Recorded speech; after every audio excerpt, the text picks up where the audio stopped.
محاولة مرة ثانية حلوة، لكن هناك صافرة وخطأ لمس عبيد سلطان. إرسال طبعا لم يكن بذلك الإرسال القوي، وبالتالي المنتخب العماني قاعد ياخذ راحته في الإعداد. وحلوة هذه، عدت بصعوبة من الشبك. ومحاولة مرة ثانية، إلى وين حاول فيها تعدية عمر. مو معقول مو معقول.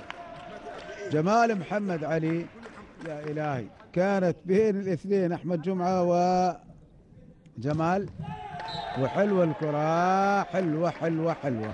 المنتخب الإماراتي اليوم جالس يقدم. وهذا أيمن على الإرسال، صعوبة في الكرة الأولى. محاولة مرة ثانية، مرة حد بالفعل. يا سلام عليك، شال الكرة عمر عبد الحميد. ومحاولة من عبد الرضا، حلوة عبد الرضا غانم، لاعب جيد. كرة أولى وثانية وثالثة حلوة للمنتخب الإماراتي، لكن وين